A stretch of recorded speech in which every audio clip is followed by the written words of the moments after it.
to Behind the Hustle after a short break. We're excited to return with a new episode. We have a fantastic guest for you. Meet Mark Stewart from Left and Right, leftshoponline.co.uk, a small business owner with a unique story and insights into the e-commerce world. In this episode, we'll dive into Mark's journey, his mission, the values driving his business. And welcome, Mark. Thank you, Emma. Very nice to be here. Thank you for asking. No problem at all. So tell us about your business and what inspired you to start it and how you got it started.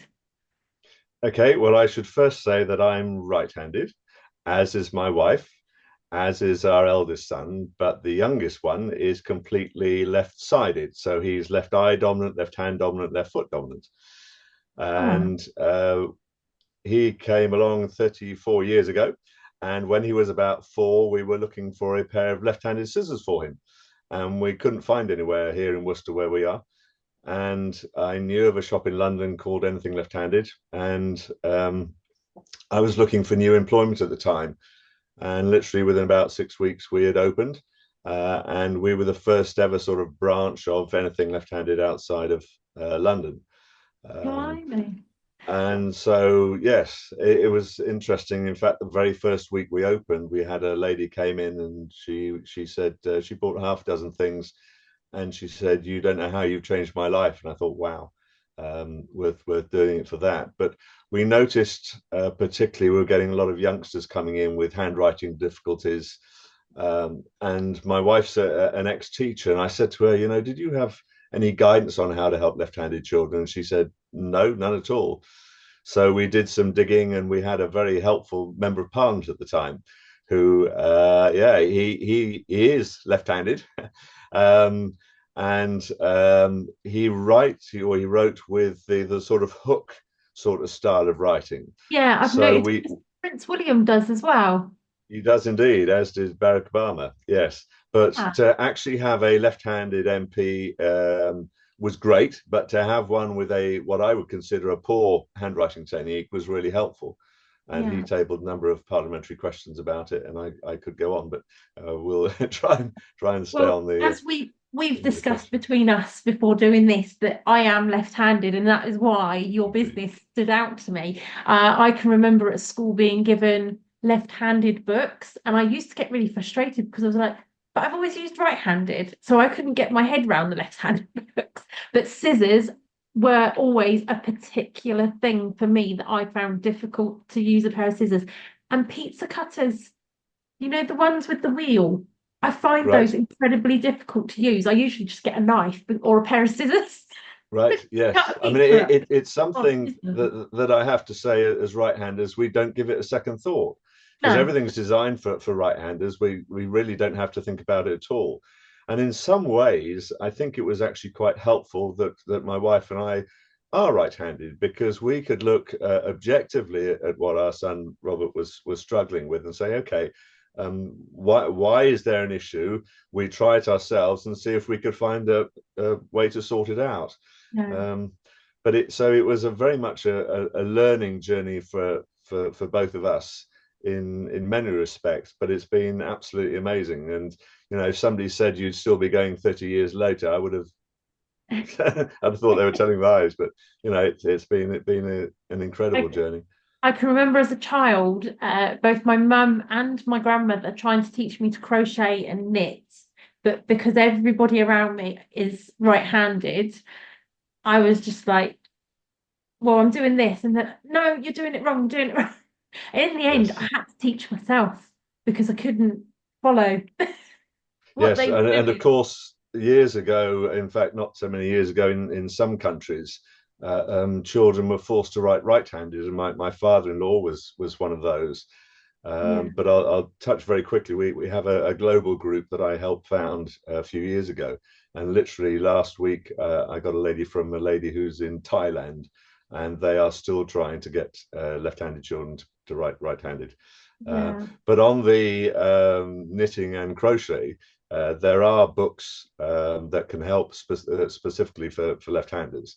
But yeah, one simple tip that we found with a lot of crafts and things like that was actually to sit a right-hander opposite and do it in a sort of mirror image, which Yeah. helped. And of course, Velcro was absolutely brilliant for our son when he was small because he had difficulty tying his shoelaces. So Ah, Velcro shoes were very yes. helpful. Yeah, I can remember So having trouble yeah, learning to tie my laces. yeah. I mean, Um, it sounds daft to a certain degree, but actually, the things you can do to make left-handed children have a much better life, it's often so simple. yeah, Um, you know, so yeah, yeah. definitely.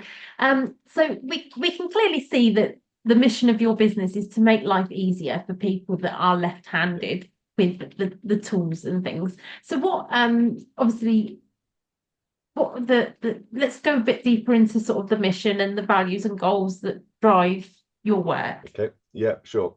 Well, I think, I mean, I've done various had various careers, I suppose, along the way. I was worked in a bank for 5 years. I was in the Met Police for 5 years, and other bits, and I worked at College for the Blind in Worcester. And I suppose overarching it has been a sort of desire to help others, to be perfectly honest, in various ways.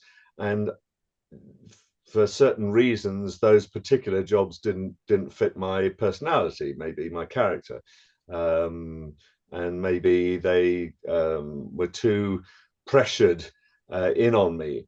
But I really found that when we opened our shop, it was interesting because I could help the people, and then they'd go out of the door. So there was a certain transaction, as it were, of which I found a benefit because I was able to help somebody. Um, but there was that sort of slightly business aspect of it. They bought some goods, and that was helpful. So it all helped keep moving things along. Mm, So certainly having my own left-handed son was obviously very personal. yeah, And it's amazing the number of small businesses that start up, isn't it, because of personal circumstances. yeah. And It, yeah, everyone I've spoken to so far has had a pain point, and it's usually something very close to them, and that has been the reason why they've started their business. Mine, for instance, is I've got a small son now who's 7 months, and I don't want to have to put him into childcare. So what do I do? Well, I've been doing admin for years and years, so why not offer it virtually to small businesses so I can, yeah. I'll be feeding him with one arm and sorting, sorting out the emails with the other arm. Not a problem, And not so a yeah, problem. it's a common theme with all of the businesses I've spoken to. Going into sort of your business, what's been your biggest challenge that you've faced, and how did you overcome it? I think initially it was financial to a certain degree. We were fortunate to have some financial help from some friends and family to get it started off, but it was tough. I mean, when you think about the percentage of people who might use the shop, you know, there's about 10% of the population, which isn't many. So it was never in a way going to be a simple, easy chance to make millions. That's not why we existed anyway. Um, so I think one of the things we found out, I mean, we actually, after 5 years, we moved around the corner from our just left-handed shop, and we started an educational um, toy shop. Yeah, But we had a left-handed section within it because I wanted to carry on doing that. yeah, And we found suddenly we were getting costs that we hadn't expected, and that caused financial headaches and stress. yeah, So I think I would say you want to make sure you have enough money and more because things pop up that you hadn't thought about. Um, but the other thing I think I would say on the positive side, or that there's one of the questions I think you're going to ask, is that what I wanted to do was that if by any chance the business folded, I wanted to know, I could look back, I could look myself in the mirror and say, you did everything you could yes, to make that go, to make that work. And I went out into Worcester High Street with a wooden pole and a flag and left-handed whatever, come and see us at wherever we were.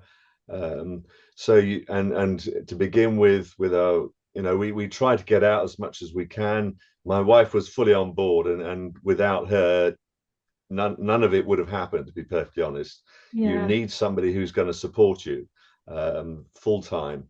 I mean, and we've produced some various resources, some left-hand writing skills books. There's a training video we've done, um, but without my wife's expertise as an ex-teacher, none of that would have come about.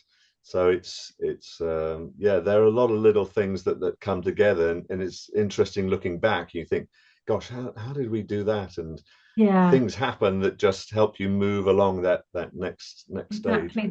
The stars were all in alignment, weren't they? Everything was there for you to create this. Um, Yes, we've been really blessed. what's one of your memorable success stories or milestones for the business? What has really made you feel proud of what you've accomplished? I think there are a number of things that have stood out, but one big one was we'd moved around the corner to our new shop, and we were getting children coming in and wanting handwriting help. And there was a guy who came in, and he published a book called The Left-Hander's Handbook. And by the way, there are bits about crochet and knitting in that. Small plug. Anyway, he came in, and I was helping a left-handed child at the time, or he was, yeah, a lady came in with her son. That was it. And the son didn't look particularly happy, to be perfectly honest. Being dragged along by mum into the shop. Anyway, he had a handwriting issue which I managed to sort out, and he went out happy. Yeah. And there was one book, a ladybird book, that we used for handwriting help. It literally just had 2 lines on it, but it was better than nothing. And I Yeah. turned around to the publisher and I said, look, I'd really like to produce some handwriting practice books for left-handed children, some specifically and solely left-handed. And he ummed and ahed and thought, okay, he said, we'll do 3. What? You can't just turn around and say, yes, we'll do 3 like that, you Yeah. know. But what he'd seen had obviously made him appreciate what the issues were for that child and how it could be easily sorted. And we produced 3 books, and they're on sale in Australia, in America. And as a pair of right-handed parents, I'm gobsmacked, absolutely gobsmacked. It's you know fantastic. It's absolutely fantastic. I'll definitely have a look to see those. So this question's tricky because it says, how do you differentiate your business from others in your industry? But that's quite obvious because you cater for left-handed people. So that is what makes you and your products and services unique. But feel free to elaborate if you'd like to on that right. one. Yeah, I think what I like to do is provide a service.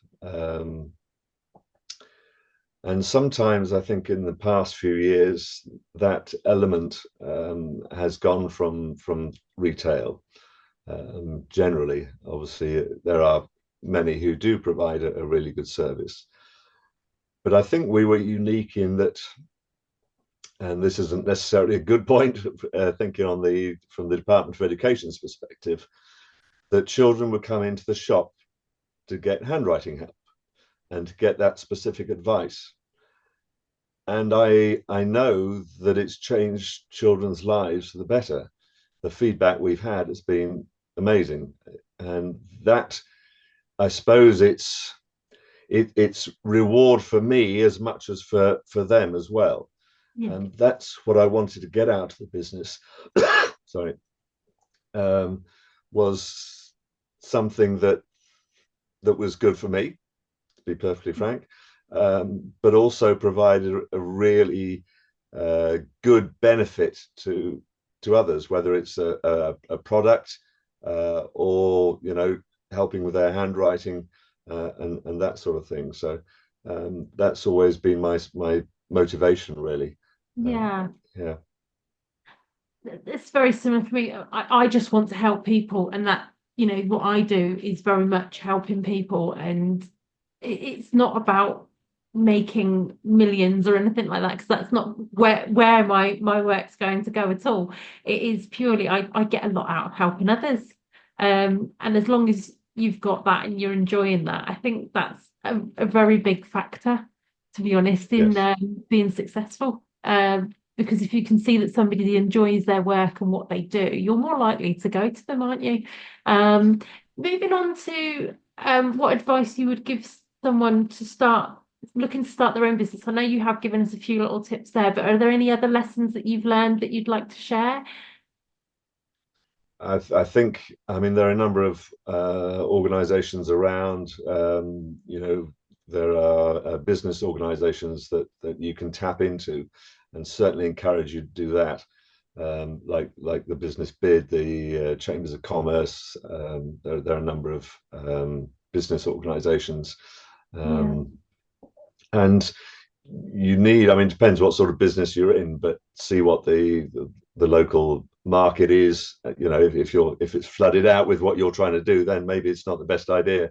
yeah, um, but do something that you're going to feel comfortable with, and that you're, I suppose, to a certain degree inspired to do, yeah, because it can be long, hard hours, to be honest.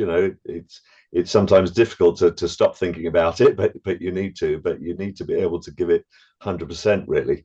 uh, yeah, is my perspective. um, yeah. definitely. So we're moving on to a bit about your local community and what role they play in your business, how you engage with them and give back to the community. Right, that's an interesting one. For the past 5 years, it's been a little bit tricky because I've been sort of, my office is in my cellar where I am now. So, um, but having started off, we were fortunate in a way, that we were able to do something that was so different that people immediately saw, oh, left-handed, oh, that, yeah, I know somebody who's left-handed, and that helped. Um, and money was tight, certainly in the early years. And what we did also that was quite useful, we managed to contact our local BBC radio, who were always interested in stories, the local newspaper, any bit, so you can give them press releases, that sort of thing. And BBC, frankly, was free publicity, and it did far more marketing than we could do. And literally walking up and down the high street, we got in contact with um, nursery schools and other things, and so they were invaluable in getting us up and running. Um, I have to say, marketing drives me bananas. I just I just hate it. It can be such a waste of money. I mean, we spent a reasonable amount on in a advert, sort of advertorial, in a magazine that we thought was really where we wanted. Young children, parents of young children, didn't even get one response. So it's, yeah, can be difficult. How do you see your business evolving in the next few years, and what are your plans for growth or new projects? Well, that's a really interesting question, because about 3 years ago, in COVID, and none of this would have happened without COVID. Um, we supply a guy in Australia with our books and mats. I knew of a lady in China who'd actually come over to Worcester, to come to London to do some training, and then come up to Worcester. There was a lady in Brazil who really liked our books. And I thought, well, I know them, but do they know each other? So I sent an email round and said, what about having a Zoom, which was the big word in those days? And they said yes.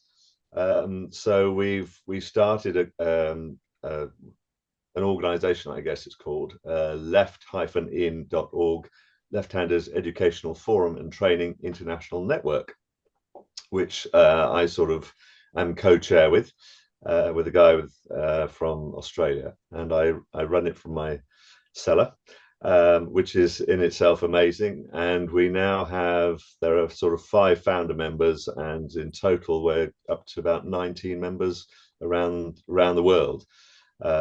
which is unreal. India, Singapore, South Africa, Nigeria, Rwanda, Hungary, Brazil, US, Canada, UK. Wow. It's just, yes. Anyway, we are all solely focused on education for left-handed children, and over the years also we've had questions in the House of Commons through our MP. We've been in contact with the DFE. We had some input into what was going to be a handwriting framework, but sadly, due to the election, we were due to have a meeting with the DFE. That didn't happen. We Yeah. haven't heard back from them, but we are going to have some input into the curriculum review, because in answer to the parliamentary questions, for example, the DFE said that it does not collect information on what proportion of pupils are left-handed, nor on whether being left-handed had an impact on likely education achievement. So frankly, they haven't got a clue. The other interesting thing was that the national curriculum, and we had a meeting with Nick Gibb, the minister at the time, and there's a bit on handwriting which is statutory, so schools have got to do it. Yeah. Underneath that, it says that left-handers should have appropriate guidance, and that was non-statutory. So it's as if they thought, well, handwriting is really important, so we'll make that statutory. Left-handers, well, they should do it, but let's not worry too much about it, and we won't make it statutory. Which I frankly I think is appalling. Yeah. And what we're after is equality. So if you're producing policies or training or resources for right-handed children, you should produce the same for left-handed children. Yeah. Yeah. I mean, I've done training over the years, and I stand up there and I feel a fraud, frankly, sometimes, because A, I'm not left-handed, and B, I'm not a teacher. It can't be that difficult, can it, if I'm doing it? No. It's simple stuff, but you can make such a difference with just a little bit of help and advice, and it's just win-win for everybody. So I produced a training video back in 1999, which was in video, tape, cassette tape, whatever. Anyway, Remember no those? longer valid. Yeah, it could be. No longer valid now. And the teacher training agency sent it out to all the teacher training colleges in England. And I thought, great, we're going to make some difference here. The trainees weren't required to see it, so that didn't help them. And then, worst of all, it didn't help the children they were going to be teaching. Yeah. I've now produced a downloadable interactive one, and we've had a couple of sales in Australia and the States. So I'm hopeful that things are going to start to move. And I could talk quite a while about it, but things are happening in Australia. Things are happening in South Africa as well, that are going to make a real change to the lives of left-handed children. And I'm hoping that we can do the same here in the UK. Yeah. So yeah, so I have no idea how things are going to go. I'm delighted to carry on doing it, and I will carry on doing it. And hopefully we can see some real positive change to make the education system a bit more proactive rather than just being passive for left-handers. I think I won't get on my soapbox, but personally, I think that the education system needs a massive overhaul. It's been one size fits all for far too long, Yeah. and I Well, am as going far to as your little one is declare. concerned, as far as your little one is concerned, I've literally just written to the Royal Foundation for Early Years, because there's nothing in the early years foundation stage on left-handers. And interesting, and you can look at this, you will hopefully have had your own. Did you have a red book when your baby Yes, was born? yes. Right. If you look in there, there are activities of developmental milestones, and there is a section on hands. And I Okay. think there is it 6 or 8? And what they do, it asks, can the baby, the child, do a certain thing with their hand? What Yeah. it doesn't do, though, which I think would be really helpful, is give you an option to say, actually, they're doing it with their left hand. or they're doing it with their right hand, or they're Which doing it with as a, both hands. as a Yeah, which left-handed hand? person, I'm already noticing that he grabs things with his left hand first, and I'm like, yes, yes, yes. I Excellent, need a excellent. left-hander. So I've written to the people who published that, and hopefully, just little things like that, which they can then say, okay, well, my child is doing a lot of things left-handed, left-eyed, or left-footed, and you can then pass that on to the nursery, you can then pass it on to school, so it follows up, and everybody starts thinking a bit more positively. Yeah, Not that we want positive discrimination, we just want equality, so people think about it and do yeah, something about it. So yeah. where the child's sitting in the class, they're not knocking elbows. Yeah. Doesn't cost a penny to sort out, you Which know. I was always getting moaned at for knocking elbows or when I was sitting eating my food because of Yeah, the way I hold everything. But yeah, by the by, I've learnt to do what I do, but without and because there wasn't any help, I've just had to learn everything myself, yes. the way I It's can cope. interesting to note that some left-handers do things, use right-handed equipment. Yeah, And interestingly, some, when they've gone back to using the left-handed equipment, like scissors, for example, they say, oh gosh, oh yeah, oh, that's so much easier to do it because they're going back to what is natural rather than having to manage and adapt all the time. So I even just think certainly for a child, it's so yeah. sensible to get them to do things naturally, and so it makes it normal, frankly. But the amount of times I've been asked to hold a pen in my right hand and try, it actually is uncomfortable to hold a Yeah, pen in my right yeah. hand. It not hurts, but it's just very uncomfortable. It just feels Yes, foreign to me. It doesn't it's not right. natural, is it? I mean, No, to all the right-handers who are watching this, try things in your left hand for half an hour and see what it's yeah, like, and using the wrong equipment, as it were. It blooming exactly. nightmare.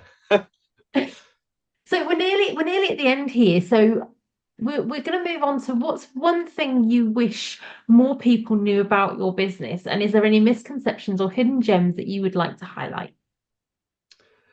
Right. Well, I think I would say that certainly when we started, a lot of people would have taken it as a bit of a joke, and it's not. It really isn't. Um, you know, there are a lot of derogatory terms for left-handers. I'm sure you know some of them, I get called one or quite may have been called them. regularly. Yes, but what you might like to say is, well, I may be left-handed, but I'm always right. Ha ha. Yeah. Or as the right hemisphere of the brain controls the left side of the body, then only left-handers are in their right minds. Well, I do tend to remind people that left-handed people are more creative and are technically more intelligent. Yes. Well, Robert, my son, aged 3 or 4, did a drawing that had perspective in it, and I struggled to draw matchstick men, frankly. So yeah, they certainly have their own skills and abilities. Exactly. So it's something, as I repeat, it can make such a difference to the child. Yes. Nobody loses out by it. And as parents, we want our children to be have good self-esteem, to be competent, and to progress in their lives, and producing the appropriate and correct resources and guidance can help make that difference. Fantastic. So we're at the end, and it's that question that a lot of my guests dread. But if you could have one celebrity, past or present, endorse your business, who would it be and why? It would be Prince William. I discussed this with my wife earlier this morning, because he is left-handed. And he has a poor handwriting style, which I would like to think I could sort out for him. But also, in a more serious manner, he and his wife Kate obviously or Kate certainly is doing the Royal Foundation for Early Childhood. Um, and I think if you can get a change of attitude um, in the early years, this is going to take a long time for society to change. Uh, but you can start young. If you get things sorted out early, get parents, teachers knowledgeable, educated, thinking about it, then you're only doing good by the child. That's what I would like um, to happen, really. It's fantastic. It's been lovely speaking to you. And Lovely to speak to you, been Emma. a Thank real you. eye-opener as a left-handed person. So hopefully it's going to make right-handed people more aware as well. So what I'll do is we will have all of your links to your shop and your socials on the video in the description. Thank you very much. And it's been an absolute pleasure speaking with you. Thank you for taking the time out today to speak to me. And for everyone out there watching, please like, share, follow, comment. Love to see your comments on the videos. If you like what I'm doing, tell others. If you don't like what I'm doing, tell me. I hope to be back soon, possibly next week with another interview with another small business owner. But for today, that's been Left and Right, leftshoponline.co.uk with Mark, and look forward to seeing you all again soon.